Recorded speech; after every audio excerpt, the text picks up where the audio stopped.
Channel, this is Manisha here. तो आज हम देखने वाले फीस स्ट्रक्चर। तो इसका बेसिकली ये मतलब है कि आपको एडमिशन के दिन, फिजिकल रिपोर्टिंग के दिन कितना पे करना है। तो ये बीटेक बीआर दोनों के लिए है।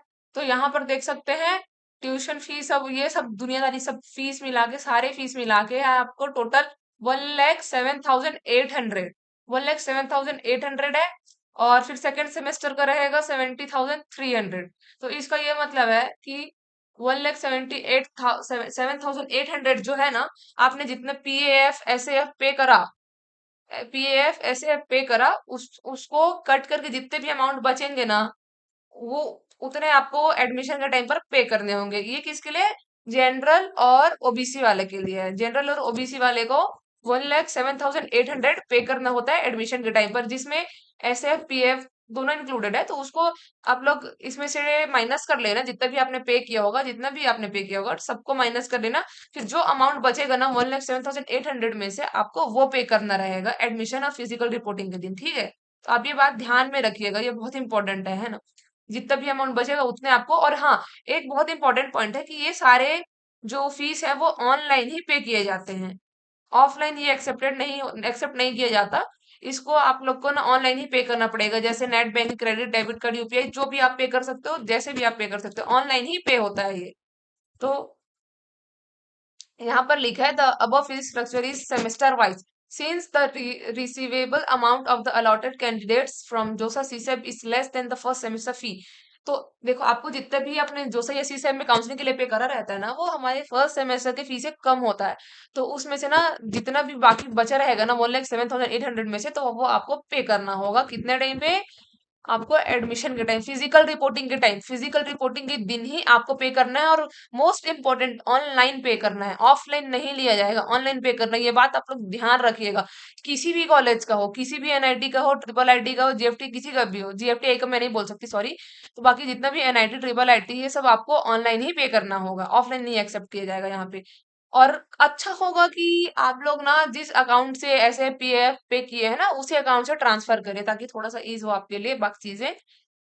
तो देखिए, जिसका यहाँ पर जनरल, ओबीसी, एनसी, ईडब्ल्यूएस, जिसका इनकम 5 लाख से कम है, उसको फिजिकल रिपोर्टिंग के टाइम पे 37,800 पे करना है।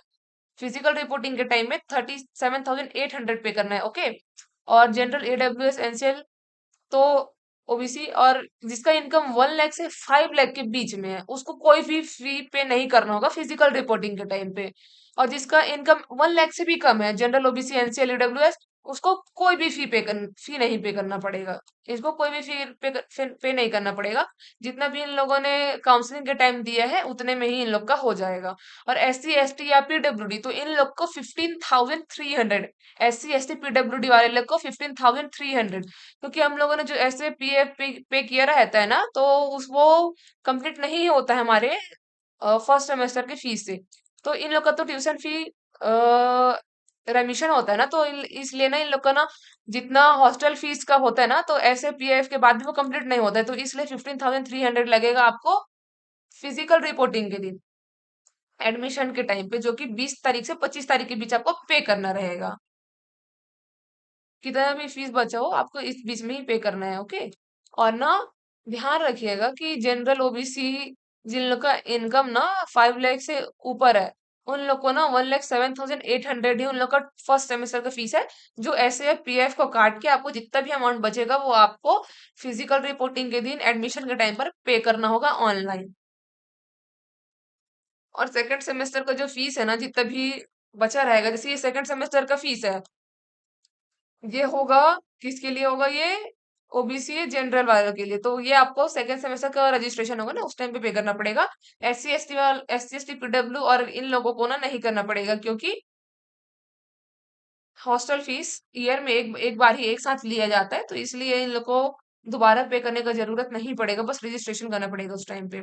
और ट्यूशन फी रेमिशन के लिए आप लोग को ना, जैसे general general EWS, OBC, NC वाले को अगर रेमिशन चाहिए, तो आप लोग को उसका ना इनकम सर्टिफिकेट लाना बहुत ज्यादा इंपॉर्टेंट है, जो कि डीएम, डीसी, एसडीएम, एसडीओ, तहसीलदार, किसी के भी थ्रू इशूड हो सकता है, जो कि 1 अप्रैल 2025 के बाद का ही होना चाहिए।